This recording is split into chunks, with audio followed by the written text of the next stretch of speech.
영적 전투에서 승리 비결이라고 하는 제목으로 하나님의 말씀을 선포하겠습니다. 우리 교회는 최근에 다시 평일 기도대가 조직되어서 매주 목요일마다 약 한 40여 명의 대원들이 열심히 기도하며 전도하고 나갑니다. 그리고 6월 마지막 주는 전도 대행진 태신자 초청을 합니다. 자, 이 모든 것의 성패는 어디 있느냐면은 영적인 원리를 바로 이해하는 데 있습니다. 영적인 원리는 이렇습니다. 영적 전쟁에서 승리해야 복음 사역을 감당할 수가 있습니다. 자, 오늘 읽은 말씀을 보면은 한 사람에게는 악신이 임하였고 또 다른 한 사람에게는 성령님이 충만한 모습을 보여주고 있습니다. 지금 사울의 상태가 어떻습니까? 악신이 와서 그를 괴롭히고 그의 마음을 번뇌케 합니다. 그의 육신을 지치게 했습니다. 영적으로 승리한다고 하는 개념은 무엇이냐면 소극적으로 보면 이렇습니다. 우리를 속이는 영, 우리를 괴롭히는 영, 우리를 사망 가운데 빠뜨리는 영으로부터, 그 괴로움으로부터 우리가 해방되는 것. 자, 여기가 바로 이 소극적인 개념이라고 한다면은 적극적으로는 십자가의 모든 공로를 내 것으로 누리고 우리에게 약속된 그리스도 안에 있는 모든 비밀들을 매일의 생활 속에서 내가 찾아내고 즐기고 살아가는 것입니다. 하나님이 우리에게 허락하신 구원은 단순히 영적인 것, 내세적인 것만 이야기하는 것 아닙니다. 이것은 예수님을 영접함으로 이미 다 해결받았던 문제예요. 근본적인 문제인 거예요. 우리 삶 전반에 걸쳐서 예수 그리스도를 담고 누리는 전인적인 개념이 바로 구원입니다, 여러분. 이 땅에서도 하나님을 사는 것입니다. 어떻게 천국을 누릴 수 있는지 승리의 비결을 살펴보겠습니다. 영적 전투에서 승리 비결 첫째, 성령 충만해야 합니다. 13절 말씀입니다. 사무엘이 기름 뿔병을 가져다가 그의 형제 중에서 그에게 부었더니 이날 이후로 다윗이 여호와의 영에게 크게 감동되니라. 다윗에게 여호와의 영이 계속적인 감동이 있었다라고 말씀하고 있습니다. 그러나 14절에 보십시오. 여호와의 영이 사울에게서 떠나고 여호와께서 부리시는 악령이 그를 번뇌하게 한지라. 사울에게는 성령님께서 떠나시고 대신에 악령이 들어와서 그 마음을 번뇌케 했다라고 했습니다. 우리는 다 성령 충만하기를 원하시잖아요. 성령님의 인도받기를 원하시고 성령님이 내 생활 가운데 늘 교통하기를 원하고 있습니다. 그런데 왜 어떤 사람에게는 다윗처럼 성령님의 교통이 늘 삶 속에서 지속적으로 감동이 이루어지는데 어떤 사람에게는 성령님의 역사가 끝이 나고 왜 악령이 역사하는 것입니까? 우리는 하나님의 은혜를 받고 어떻게 응답하는가가 중요하다고 하는 사실을 깨달으셔야 됩니다. 그 은혜에 합당한 믿음으로 응답하게 되면 성령님께서 역사하시지만은 자기 생각대로 행동하고 오히려 성령님의 행동하게 되면은 오히려 성령님의 역사가 제한되어지고 악령의 역사가 기성을 부리게 됩니다. 다윗은 지금 사울을 왕으로 인정하기 힘든 상황입니다. 다윗의 사울을 보니까 성령님이 아니라 악령에 지금 시달리고 있거든요. 악령으로 충분한 상태거든요. 또한 다윗은 사울의 예언을 통하여서 장차 자신이 왕으로 등극하게 된다고 하는 사실을 알고 있습니다. 따라서 충분히 사울의 왕 권위를 무시할 수 있는 그런 입장입니다. 자, 그러나 이런 상황에서도 다윗은 끝까지 사울을 왕으로 섬겼습니다. 처음에는 찬양하러 갔다가 그에게 들어있는 악령을 쫓아주기도 했습니다. 그러자 사울이 그가 마음에 들어서 병기 든 자로 세워주었습니다. 자, 여기서 병기 든 사람이라고 하는 것은 좋은 의미가 아닙니다. 이것은 시중을 드는 병사를 이야기합니다. 또 좀 더 낮추어 이야기하면 몸종 그런 개념이에요. 나는 기름 부음을 받은 왕이 될 사람인데 라며 얼마든지 거절할 수 있는 여지가 있습니다만은 그는 그렇게 하지 아니하고 더욱더 겸손하게 그를 섬기고 높이며 질서 앞에 순종했습니다. 어떻게 이럴 수가 있겠습니까? 바로 성령 충만했기 때문에 그렇습니다. 가끔 사람들이 자기에게 성령님의 특별한 은사가 있다라고 이야기하면서 사람들을 무시하고 권위에 대적하며 질서를 무너뜨리려고 하는 사람들이 있습니다. 성령님은 질서를 무너뜨리신 분이 아닙니다. 그렇습니다. 오늘 다윗의 모습은 영광을 버리고 종의 형체로 오셔서 죽기까지 순종하시며 우리 인간들을 살려주신 예수님의 모습을 예표하고 있습니다. 사랑하는 여러분, 성령님의 질서를 따르길 원하십니까? 그렇다면 문제가 많은 사람, 도저히 섬길 수 없는 사람이지만은 그 사람을 세워주고 회복시켜주는 일을 위하여서 몸종처럼 섬겨합니다. 이것이 성령님께서 사용하시는 사람들의 특징입니다. 그러나 악신의 지배를 받았던 사울은 어떻습니까? 자기 자신을 드러내기를 좋아했습니다. 그래서 전쟁에 이길 때마다 자신을 위하여 기념비를 세우는 걸 좋아했습니다. 사무엘상 15장 12절 말씀입니다. 사울이 갈멜에 이르러 자기를 위하여 기념비를 세우고. 자, 여러분, 비석은 언제 세웁니까? 죽고 난 다음에 세우는 게 비석 아니겠습니까? 비석 세우기를 좋아하는 문화는 바벨탑 문화입니다. 창세기 11장 4절에 보니까 또 말하되 자 성읍과 탑을 건설하여 그 탑 꼭대기를 하늘에 닿게 하여 우리 이름을 내고. 우리는 예수님을 존귀케 하고 하나님께 영광을 돌리는 사람이에요. 자기 자신의 이름을 드러내는 존재가 아닙니다. 이것이 우리 그리스도인의 정체성이에요. 더 나아가서 사울 왕은 하나님의 명령을 거역했습니다. 하나님을 두려워하지 않았습니다. 하나님과의 약속은 간 것도 없고 마음이 원하는 대로 충동과 감정대로 살았던 사람이 사울이었습니다. 그렇습니다. 우리가 죄를 사랑하고 세상 질서를 사랑하고 육체가 원하는 대로 행하게 되면 사울처럼 악령이 우리 안에서 왕노릇하는 것입니다. 이 문제를 해결하기 위해서 예수님께서 오셨습니다. 로마서 5장 17절 말씀해 보시면은 한 사람의 범죄로 말미암아 사망이 그 한 사람을 통하여 왕노릇하였은즉 더욱 은혜와 의의 선물을 넘치게 받는 자들은 한 분 예수 그리스도를 통하여 생명 안에서 왕노릇하리로다. 오셔서 우리 신분을 바꾸어 주셨습니다. 우리의 DNA를 바꾸셨습니다. 우리의 운명을 바꾸셨습니다. 예수님 우리 안에서 성령 충만함으로 생명 안에서 왕노릇하시는 경주남북의 온 권속들 되시길 주님의 이름으로 축복합니다. 영적 전투의 승리 비결 두 번째는 마귀에 대한 바른 인식이 필요합니다. 23절 말씀입니다. 하나님께서 부리시는 악령이 사울에게 이를 때에 다윗이 수금을 들고 와서 손으로 탄 적 사울이 상쾌하여 낫고 악령이 그에게서 떠나더라. 마귀는 오랜 세월 동안 우리를 지배해 왔기 때문에 기득권을 주장합니다. 우리를 놓지 않으려고 합니다.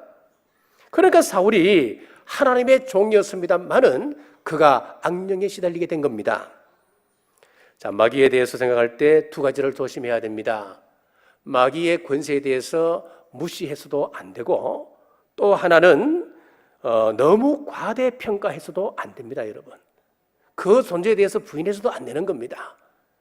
산업혁명 이전에는 신비주의 사상이 주류를 이루고 있었기 때문에 모든 부정적인 것들은 전부 다 마귀의 역사로 보았습니다. 그래서 중세 때 한번 보십시오. 1000년도가 걸려도 이거는 마귀가 준 것이다, 그렇게 이야기했습니다. 자, 그러나 산업혁명과 계몽주의 시대를 지나면서 사람들의 의식이 깨어지고 또 유물론 사상이 굉장히 팽배해지면서 보이는 표상의 세계, 그리고 의식할 수 있는 것, 증명할 수 있는, 논리적으로 증명할 수가 있고 과학적인 것만 인정하게 되었습니다. 그러면서 영적인 것은 조금씩 부인하게 되는 그런 시대가 되었습니다. 그래서 이 귀신에 대해서 어떻게 이야기했냐면은 귀신은 없다, 그것은 미신이다, 그것은 허망한 사람들이 주장하는 허구에 불과하다라고 이야기를 했습니다. 그러나 영은 분명히 존재합니다. 성령님이 있고 악령이 있습니다. 다윗처럼 성령님과 교통함으로 날마다 하나님을 닮아가는 사람이 있는가 하면은 사울처럼 악령의 지배 가운데 날마다 곤고한 삶을 살아가는 사람이 있다고 하는 사실이에요. 이 시대에 우리가 분명히 알아야 할 것은 죄를 사랑하고 악을 버릴 줄 모르는 사람들에게는 마귀가 왕노릇하지만은 하나님을 주인으로 인정하고 그의 통치하에 들어온 사람들에게는 우리가 생명 안에서 왕노릇하게 된다. 이게 성경의 약속이에요. 그러나 유감스럽게도 너무나 많은 사람들이 예수님의 십자가 보혈을 믿는다고 이야기하지만은 십자가의 공로와 효력을 누리고 살지 못하고 있다고 하는 겁니다. 예수님을 믿고 있으면서도 사망과 저주 가운데 여전히 거하고 있습니다. 여전히 운명의 지배 가운데 살아가고 있습니다. 이것은 예수님 십자가에 대한 분명한 고백이 없기 때문에 그렇습니다. 우리 예수님의 십자가는 능력의 십자가입니다. 예수님의 십자가 능력은 창세기에 이미 약속하고 있습니다. 창세기 3장 15절 말씀에 내가 너로 여자와 원수가 되게 하고 내 후손도 여자의 후손과 원수가 되게 하리니 여자의 후손은 내 머리를 상하게 할 것이요 너는 그의 발꿈치를 상하게 할 것이니라. 여기서 그라고 하는 것은 우리가 대적해야 될 사탄을 이야기합니다. 여자의 후손이라고 하는 것은 예수님을 이야기합니다. 우리 예수님께서 오셔서 그의 머리를 깨뜨리셨습니다. 이제 남은 꼬리 부분은 우리의 몫이라고 하는 거예요. 한번 보세요. 뱀이 있는데 뱀 머리를 예수님께서 박살을 냈습니다. 완전히 제압을 했습니다. 이제 꼬리 부분만 꿈틀거리고 있습니다. 이 뱀은 이미 머리가 제압된 상태이기 때문에 무서운 존재가 아닌 거예요. 징그러울 따름이에요. 그래서 우리가 해야 될 것은 뭐냐? 대적하면 된다고 하는 거예요. 그런데 우리는 이 사실을 깨닫지 못합니다. 왜 그렇습니까? 이 분명한 사실을 그렇게 많이 읽고 있으면서도 왜 우리가 이것이 내 가슴 속에서 깨달아지지 않을까요? 사탄이 어떻게 했는지 한번 보십시오. 고린도후서 4장 4절입니다. 그 중에 이 세상 신이 믿지 아니하는 자들의 마음을 혼미케 하여 그리스도의 영광의 복음의 광채가 비치지 못하게 하미니 귀신과 악령이 우리 마음을 혼미케 하므로 예수 그리스도의 빛이 우리에게 비치지 못하게 하고 있기 때문에 그렇다는 거예요. 세상 신이 왜 이렇게 방해하는 겁니까? 자, 사탄이 하나님의 자리를 넘보다가 하늘에서 추방을 당합니다. 원래 사탄의 존재는 하나님을 찬양하는 그런 천사장이었습니다. 그런데 영광만 받고 있는 하나님의 자리가 너무너무 탐이 난 거예요. 그래서 자기를 따르는 그런 천사 3분의 1을 규합하여서 반란을 일으켰다가 그가 쫓겨난 것이 귀신이 되고 악령이 된 겁니다. 이것이 유다서에 보면 자세하게 나타나 있습니다. 자, 그러니까 이 1차 전략이 실패로 끝나자 2차 전략을 세우는데 그 2차 전략이 무엇이냐면은 이제 자기가 직접 그 자리에 앉으려다가 실패했으니까 이제는 대리인으로 누구를 세우느냐? 우리 사람을 세우기 시작했어요. 그래서 네가 왕이다. 사람이 모든 영광을 받아야 된다. 마귀를 섬기게 합니다. 세상 죄와 육체의 질서대로 살도록 철저히 우리를 지배했습니다. 그래서 우리 예수님을 시험할 때 어떻게 합니까? 마태복음 4장 9절에 보니까 이르되 만일 내게 엎드려 경배하면 이 모든 것을 내게 주리라. 사탄에게 경배하라. 사탄에게 경배하면 이 세상 만물의 모든 영광을 주겠다. 예수님께도 그렇게 시험하지 않습니까? 사랑하는 여러분, 사탄의 관계를 기억하고 사탄을 대적하시길 주님의 이름으로 축복합니다. 자, 세 번째, 우리가 영적으로 승리하는 비결은 무엇이냐면은 첫 번째는 성령 충만해야 되고 두 번째는 사탄의 본 모습을 우리가 바로 알아야 되고 세 번째는 내가 누구인가? 우리 인간이라고 하는 것이 무엇인가? 나에 대해서 바로 알아야 됩니다. 15절 말씀입니다. 사울의 신하들이 그에게 이르되 보소서 하나님께서 부리시는 악령이 왕을 번뇌하게 하온즉. 영적 전투라고 하는 책을 보면은요, 귀신이 우리 속에 공격해 들어오는 여러 통로에 대해서 자세하게 우리에게 가르쳐주고 있습니다. 8가지로 이야기하고 있습니다만은 제가 몇 가지로 요약해서 5가지만 이 시간 소개하겠습니다. 첫 번째는 귀신은 신체의 약점을 뚫고 들어옵니다. 사탄은 우리가 질병에 걸려서 정상적으로 살지 못하게 함으로 신체에 영향을 준다는 거예요. 우리는 적당한 휴식을 취할 수 있어야 됩니다.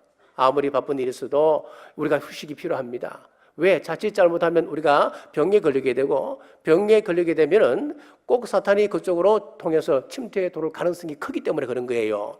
그래서 충분한 영양 섭취도 해야 되고 적당한 운동을 하면서 우리 몸을 건강한 모습으로 만들어 가야 됩니다. 하나님께서 말씀하시기를 우리는 뭐라 그랬습니까? 성전이라 그랬거든요. 하나님이 거하시는 성전이기 때문에 우리 육체도 건강하게 우리가 갖고 나가야 됩니다. 그리고 두 번째입니다. 욕구와 관련된 공격이 있다고 합니다. 식욕과 성욕과 숨은 욕, 이것은 우리 본능입니다. 우리 본능이 있는데 이런 본능들을 우리가 하나님 주시는 그 말씀의 질서 안에서 적당하게 우리가 잘 관리해야 되는데, 이것들 가운데 한 가지나 두 가지나 잘못 과하게 사용하게 되면은 그것을 통해서 사탄이 들어오는 통로를 제공한다는 겁니다. 자, 예를 들어서 성욕으로 인해서 가정이 무너집니다. 우리의 먹는 문제, 식욕 때문에 우리가 사랑하는 다른 사람들에게 상처 줄 수도 있습니다. 어쨌든 이런 본능을 통해서 절제하지 못함으로 인해서 이것이 통로가 될 수 있다, 그렇게 이야기합니다. 세 번째, 물체를 통해서 우리 몸 밖에서 공격해 올 수도 있습니다. 자, 우상 종교의 상징물들이 있습니다. 흔히들 우리가 부적을 많이 보게 되는데, 이런 것들은 부적을 대체하는 그런 물건들입니다. 이것은 귀신을 섬기기 위해서 만든 물건이기 때문에 그것을 우리 가정에 두거나 하게 되면은 분명히 좋은 영향보다는 악한 영향 속에 빠질 가능성이 있다, 그렇게 이야기합니다. 네 번째, 개인적인 죄에 근거한 공격입니다. 내 속에서 미움이 떠나지 않습니까? 사람을 보면 미워하는 마음이 있습니까? 용서하지 못하는 마음을 또한 품고 있습니까? 불의한 죄, 교만, 자기중심적인 태도, 이기적인 것들이 귀신이 침투해 올 수 있는 통로를 제공할 수 있다라고 했습니다. 다섯 번째, 조상의 죄에 근거한 공격이 있다고 하는 겁니다. 출애굽기 20장 5절에 보니까 아비의 죄가 3, 4대를 잇습니다. 아버지가 죄를 지었는데 왜 자녀손 3, 4대까지 그 죄의 영향하에 들어갈 수밖에 없습니까? 성경이 그렇게 말하고 있습니다, 여러분. 이런 것들이 육체를 입은 저와 여러분들의 연약함이고 나약함이기 때문에 이런 나약한 부분을 사탄이 들어오는 통로로 사용한다는 거예요. 자, 우리의 약함을 알았다면 우리는 어떻게 대처해야 됩니까? 자, 첫째, 신비 종교에 연결된 것은 제거하는 게 좋습니다. 제거하셔야 됩니다. 자, 옛날엔 집집마다 신주 딴지를 다 모셨습니다. 그런데 예수 그리스도의 복음이 그 가정에 들어가면서 이것은 성경적인 것이 아니구나, 이것은 악한 세력의 통로가 될 수 있구나 깨닫게 되었어요. 자, 이것을 가정에 모시고 있다면 이게 하나님 말씀에 위배되는 것이구나 알게 되었어요. 그런데 깨닫는다고 용기를 내어서 자기 손으로 할 수 있는 사람은 아무도 없었습니다. 너무너무 무섭잖아요. 그래서 그 신주 딴지를 어떻게 하냐면은 교회에 찾아가서 장로님들에게 부탁해서 장로님들이 그 가정에 있는 신주 딴지를 깨뜨리거나 다 태웠습니다. 그렇습니다. 귀신을 위해서 만들어진 것을 가정에서 제거해야 됩니다. 이것은 성경적인 사실이에요. 사도행전 19장에 보면은 예수님을 영접했던 마술을 하던 사람들이 이제 자기가 마술하던 그 책들, 마술책들을 전부 다 모아서 불태우는 그런 내용이 기록되어 있습니다. 그 돈으로, 책을 돈으로 계산하니까 약 5만이 된다 그랬잖아요. 그 당시에 책이 얼마나 귀한 것이냐면요, 우리나라로 하면은 조선시대나 고려시대 때 이 책 한 권 값이 그 당시에 집 한 채 값이었습니다. 그래서 이 책 한 권이 그렇게 보배로운 거예요. 자, 그런데 조선시대가 아니에요. 예수님 시대 때에 그 책들을 모아서 불태웠다. 이거는 굉장한 결단 아니고는 할 수가 없는 거예요. 은으로 치면 은 5만이라 그랬습니다. 그 어마어마한 양의 돈, 그 많은 책들을 다 모아서 불살랐습니다. 여기서 마술사라고 하면 우리나라로 치면은 사주 보는 사람을 이야기하는 거예요. 그런데 이들이 복음을 받아들인 이후에 생업으로 하는 그 마술을 더 이상 내가 하지 않겠다 결단하면서 그 마술책들을 모아서 불살랐습니다. 이런 악한 것들을 내 주위에서 제거해야 됩니다. 두 번째는 마귀를 적극적으로 대적해야 됩니다. 피터 와그너가 쓴 기도는 전투다, 방패기도, 기도의 배수진을 쳐라 라고 하는 책들을 보면은 지역적으로 역사하는 귀신들이 있습니다. 이런 귀신들을 대적하라고 이야기합니다.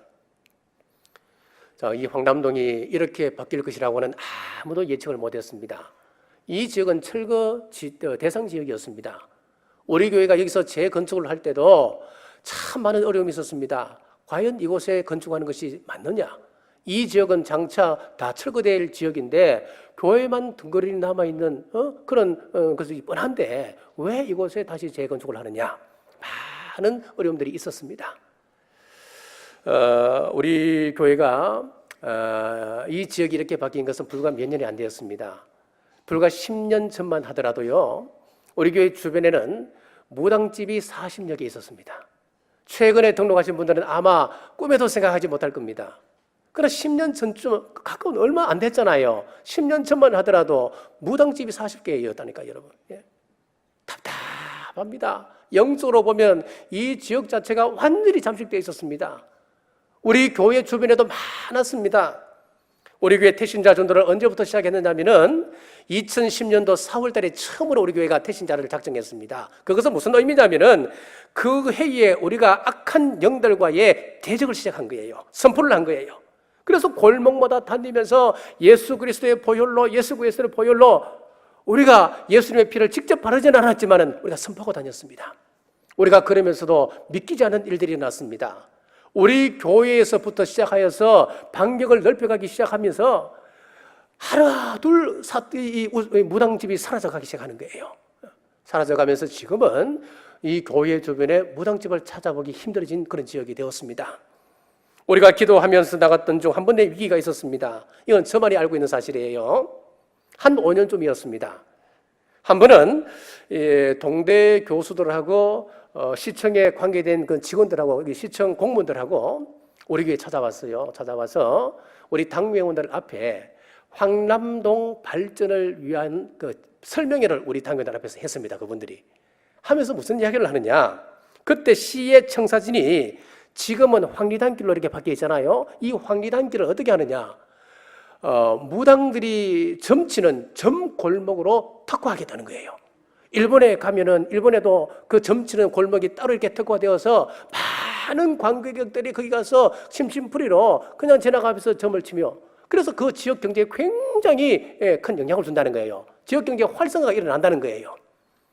어차피 이 경주 황남동 지역에 무당집이 많으니까 그 사람들을 우리가 음성화하지 말고 양성화해서 지역 경제를 함께 살리는 쪽으로 가자고 우리 그렇게 이야기했어요. 지금 우리 남부교회가 영적인 대적을 하면서 기도함으로 말미암아 그 사람들이 떠나가고 있는데, 마치 지금 죽어가는 사람들에게 인공호흡하듯이 지역 경제를 위한다랍시고 그 무당들을 다시 살려내겠다는 거예요. 저는 기도했습니다. 하나님 안 됩니다. 우리 황남동에 경주 남부교회가 있는 이상 그것은 안 됩니다. 한동안 저의 기도 제목이었습니다. 사랑하는 여러분, 지금 이 동네가 전국에서 가장 뜨거운 동네로 바뀐 것은 여러분들의 기도 때문임을 믿으시길 바랍니다. 우리가 기도하면서도 에이 설마 기도한다고 그런 역사가 일어날까? 아니에요. 이것은 분명한 사실이에요. 기도가 어떤 능력이 있는지 한번 보십시오. 30년 전에 우리 교회 교회학교에서 함께 신앙생활을 했던 한 분이 있습니다. 대학에 입학하면서 신학을 떠났다가 30년 만에 우리 교회에 다시 등록을 한 분이 있단 말이에요. 교회에 나온 경미를 쭉 듣고 보니까 한 영혼이 돌아오는데 우리 성도님께서 얼마나 세미하게 역사하시고 간섭하시는지 제가 알게 되었어요. 작년 10월쯤이었습니다. 얼마 안 됐습니다. 제가 병원을 갔다가 우연히 이분을 만났습니다. 얼마나 반갑던지요. 서로 인사를 했습니다. 반갑다고 인사하고 최근 근황을 물어보고, 그리고 교회를 안 나가는 거예요. 그래서 다시 옛날 신앙을 생각하고 우리 교회에서 다시 함께 신앙생활하자 서로 약속하고 헤어졌습니다. 그런데 이런 약속 한번 한다고 돌아옵니까? 이런 전도 약속은 그냥 깨면 그만이잖아요. 그로부터 몇 주 후에 평소 알고 지내던 우리 교회 박혜숙 집사님이 있습니다. 그 박혜숙 집사님 그 가게에 이분이 갔다가 그분이 그런 이야기 하더래요. 누구시, 당신 이름이 우리 교회 가면은 태신자 플래카드가 뒤에 걸려 있는데 거기 당신 이름이 있다고. 그리고 당신을 위하여서 온 성도들이 지금 기도하고 있다고. 그 이야기를 듣는 순간 그 가슴이 뜨거워지면서 그렇게 뜨거운 눈물이 흐르더래요. 그리고 이제 우리 교회에 와서 알아보니까 자기 이름을 올린 사람이 이상재 지사님이셨습니다. 그래서 이제 이분이 우리 교회에 등록하고 이제 수료식을 하는데, 수료식을 하는 날 그 부인이 뭐라고 이야기하느냐, 당신이 수료한다는데 내가 기독교인은 아니지만은 오늘만 교회에 가서 내가 축가하고 싶다고 그러면서 그날 교회에 출석을 했다는 거예요. 그런데 이분 이야기를 들어보면은요, 자기 부인이 그렇게 하는 것은 그건 기적이랍니다. 있을 수가 없는 이야기랍니다. 왜냐하면은 부인이 어떤 분이냐면 불국사 주지 스님이 참 아꼈던 보통 불기인이 아니기 때문에 그래요. 그날 함께 교회에 오셨는데 말씀에 그날 이 사람이 깨어진 거예요. 그 가슴이 열어지면서 그날부로 나도 당신 따라서 교회 가고 싶다고 교회 같이 등록을 해서 지금 얼마나 예쁘게 생활하는지 모릅니다. 이제 친정에 가서 어머니께 종교를 바꾸었다고 이야기해야 되는데 이것도 큰 문제예요. 과연 어머니가 허락하실까? 어머니의 반응이 어떨까? 얼마나 두려웠겠습니까? 그래서 친정에 가서 조심스럽게 사위하고 가서 엄마 나 교회 등록했는데 괜찮아? 라고 이야기했더니만 그 어머니가 뜻밖에도 정말 잘했다 그렇게 얘기하시더래요. 그래서 사위도 놀라고 그 딸은 더 놀라고 그랬답니다. 그래서 이분이 하는 이야기가 어느 교회에 등록했는데 내 경주남부교회에 등록했습니다. 참 잘한 것 중에 또 잘했다고 너무 잘했다고 그러더랍니다. 그래서 하시는 이야기가 그 교회에 윤영 권사님이 계신데 그 권사님이 10년 동안 자기를 위하여 한 주에 한 번씩 편지를 보내주셨다는 거예요. 얼마나 그것이 벌써 한 몇십 년 지난 것 같아요. 그때 그 당시에 10년 동안 한 주에 한 번도 안 빠뜨리고 자기에게 편지를 보냈다는 거예요. 그래서 하는 이야기가 나는 못 나가지만은 꼭 윤영 권사님을 찾아가서 네가 내 딸이라고 하는 것을 꼭 이야기하고 인사 좀 드려달라고 그렇게 얘기했대요. 예? 여러분, 한 영혼이 회복되고 한 가정이 돌아오는 데는 오래전부터 수많은 사람들에게 기도가 있었습니다. 어떻게 한 영혼의 구원을 두고 톱니바퀴처럼 상황이 그렇게 굴러가는지 성령님의 역사가 아니고는 이건 해석을 할 수가 없는 거예요. 본당 입구에 태신자 플래카드가 걸어있고 거기에 수많은 사람들의 명단이 있습니다. 그거 여러분 한번 읽어본 사람이 있습니까? 내가 작정한 사람이라면 내가 쉽게 찾습니다. 그런데 처음부터 끝까지 쭉 읽어가면서 그 사람의 이름을 찾아내었고 찾아내었으면 그만이지 꼭 그 사람을 찾아가서 당신 이름이 거기 있더라 그 이야기를 또 왜 했겠습니까? 성령님의 역사였습니다. 10년 동안 변함없이 편지를 보내셨던 윤권사님, 순종함으로 그 이름을 명단에 올렸던 이집사님, 제가 왜 그 많고 많은 병원 중에 그 병원을 찾아갔고 하필이면 그 시간에 그 병원에 갔겠습니까? 지나고 보니까 성령님의 역사였습니다. 그때 어떤 메시지를 전했는지 몰라도 수십 년 우상을 섬겼던 그 마음을 한순간에 녹이신 것 성령님의 역사였습니다. 지금 이 이야기는 영적 전쟁을 이야기하고 있는 거예요. 어둠의 세력이 장악하고 있으면 그 마음이 완악해져서 어떤 말씀을 들어도 깨닫지 못합니다. 누군가는 어둠의 세력과 대적하는 기도를 해야 됩니다. 다윗처럼 성령님의 도우심을 구할 수 있어야 합니다. 여러분의 자녀에 대해서, 여러분의 남편과 여러분의 아내에 대해서 혹시 포기하고 살고 있지는 않습니까?